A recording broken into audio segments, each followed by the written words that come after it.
You were gonna sit down. Hi. Hi, yes. Yes. Yes. Thank you. Thank you guys for being here. Welcome. Welcome. Thank you so much for taking a chance on this small town girl. I'm not from a small town. It felt like a good idea to kick this off with a lie. That's showbiz. I've been told on several occasions over the years that I should try stand-up.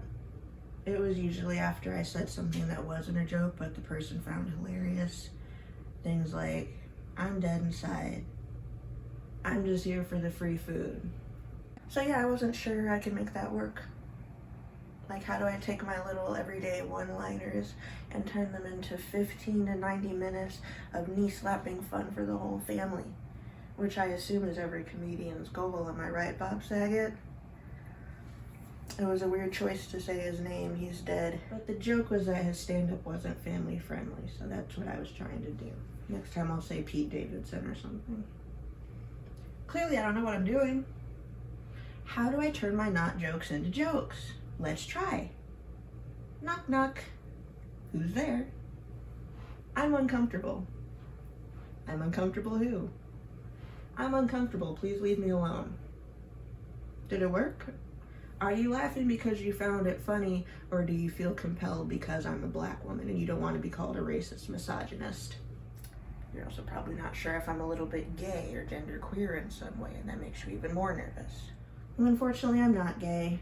And you can call me whatever pronouns you want, it won't change my paycheck. So, you don't have to laugh if you don't feel like what I'm saying is funny and you hate me.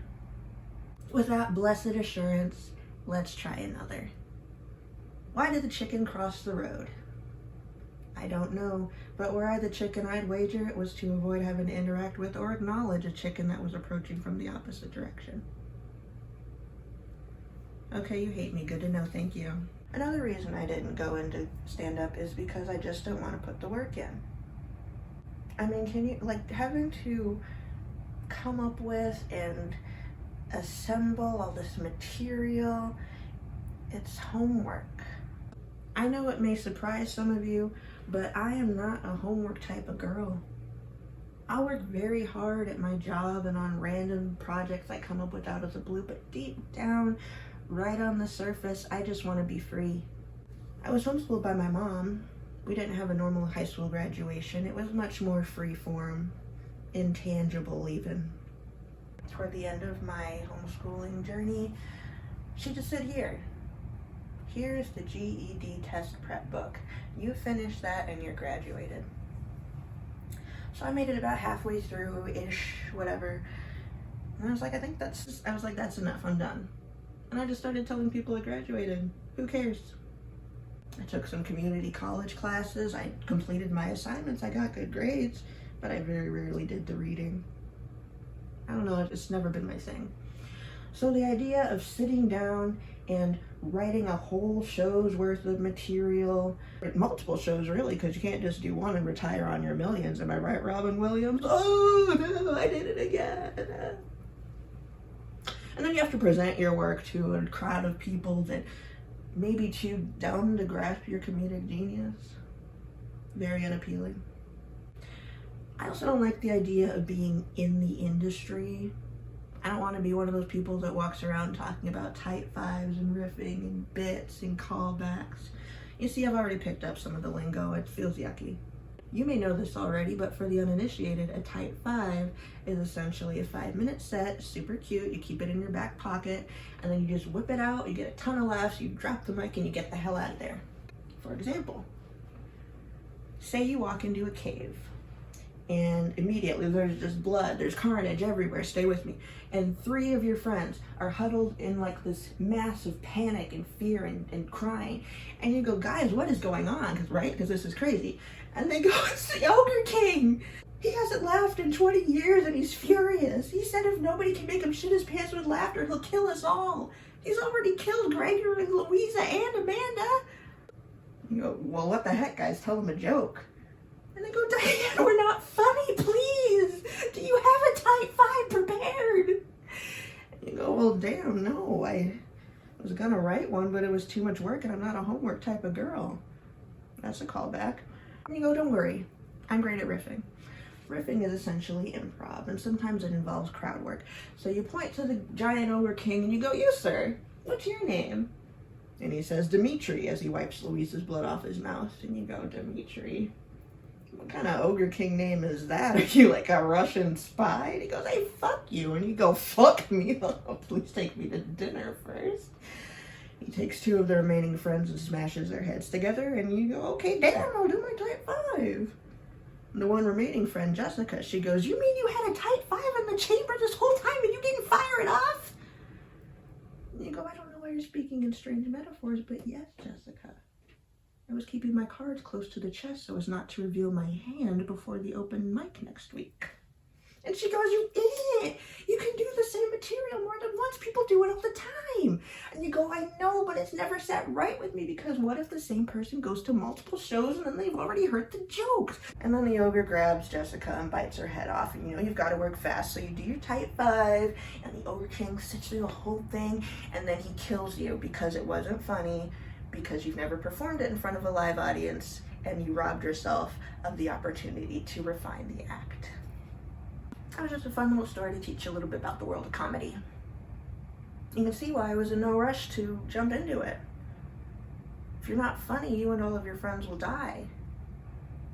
The thing is, and I've actually been hyper aware of this since I was a small child, we're all going to die anyway. For many of us, it will be quite painful. Certainly painful for the loved ones that we leave behind. I have been to therapy, don't worry, I don't go anymore. The coolest part of being in therapy, I was in an intensive outpatient program, which is kind of like Suicide Watch day camp. They had us do IQ tests. It was both cool and stressful because they tell you it's not timed, but you're like, yeah, right, I'm sure that's part of the test. So you're trying to rush through it, but you're also trying to take your time to make sure you get most of the answers right, but you also kind of don't care because you're lazy. Anyway, I finished the test. My therapist reviews my scores and she goes, wow, you're really smart. No wonder you're so depressed. And I'm like, yeah, that makes sense. You know, ignorance is bliss, etc. She goes on to say, you have an IQ in the 99th percentile. That means that in a room of 100 people, only one will be smarter than you. Of course, my first thought was, I know which one I got wrong. Let me do it again. I could be the smartest. But then I was like, wait. Who is it? Who's this one person in 100 that's so much smarter than me? You think she's prettier than me too? Why don't you date her? I know they say IQ tests aren't an accurate measure of a person's intelligence. Of course, they probably scored in the 97th percentile or somewhere equally embarrassing. Anyway, this confirmed what I already suspected. There was a good chance that I was smarter than my therapist. I was smarter than this therapist. I could shop around for different therapists. I'd probably be smarter than them too. This was both disheartening and empowering. Disheartening because obviously how are you going to help me not be anxious and depressed if you're stupid? But empowering because I don't need you. I've got the big brain. I can help myself or something. I'm on Zoloft now, so everything's fine. I hate my job. Hey, speaking of helping myself, and don't worry, this is not about to be a dirty joke. It's just a bad segue. You know what I miss? I'm a child of the 90s, and I was just thinking the other day, I miss TV antennas. The rabbit ears, yeah. It's a weird thing to miss, I know, but there was just something about, you know, you go to watch the much anticipated new episode of Magic School Bus. For some reason, it's just not coming in clear. So you pull one antenna all the way out, you put the other one down at half mast, you do a little semaphore, you get a stack of books, you put it on an angle, you back away slowly, and then you just settle in and you enjoy the show. And there would be some times where try as you might, you just couldn't get it to come through clearly, no matter what you tried. But you wore that. You decided when to give up. You knew that you gave it all you could. And you knew that you'd probably catch it in reruns in a couple weeks. Nowadays, what do we do? Yeah, I mean, I unplugged the modem and plugged it back in. I restarted the router. I guess that's it. And then you just stand there all helpless and stupid. Just kind of bent over, taking whatever big cable wants to give you. Please, Mr. Comcast, can I please watch something on Netflix? No, you stupid whore. There's a temporary disruption. We're aware of the issue and we're working on a solution. Okay, please, Mr. Comcast, can I watch Food Network? No, you fat slob. Now call me Xfinity. Yes, Mr. Xfinity. Thank you, Xfinity. No autonomy. That was kind of a dirty joke, I apologize. But ownership is what I'm talking about. They took our TV antennas and now nobody wants to take responsibility for anything. Like you go to a party and you go up to somebody and you go, hey, I'm sorry, but you're blocking me in. Could you please move your car so I can go home? And then they go, whoa, it's not my fault. Somebody took the spot I was going to park in and the sign on the other side said no street parking after 6 p.m. I didn't ask about that, and the reason I didn't ask is because I don't care. It's irrelevant. You think that you're going to give me this information and I'm going to go, oh, okay, you're not in my way, sorry. I don't need to go home. Or you think I'm going to go up to the guy that took your spot and be like, excuse me, you need to fix this. It is not that poor person's fault. Then that guy's going to go, hey, it's not my fault either. The sign on the other side says no street parking after 6 p.m. We need to write to the city. No. Move your car so I can go home and then just acknowledge that this is all my fault because I left the house. I won't make that mistake again. Ownership. Even the knock-knock joke I told earlier. Why would you knock on someone else's door, pull them away from their jigsaw puzzle and their ham sandwich, and tell them to leave you alone? You're not uncomfortable because of anything this person's doing to you. You're uncomfortable because you're psychotic. I could go on about this subject, but I'm tired and I feel like Dave Chappelle's probably already covered it. How are we doing? Everybody having a good time? No? No, good. Me, neither. Just didn't want to be the only one. I'm going to go ahead and wrap this up because I've had enough. I want to wish everyone a Merry Christmas and a Happy New Year. I want to thank you for being here, and most of all, I want you to remember to be kind to one another. Thank you. Good night.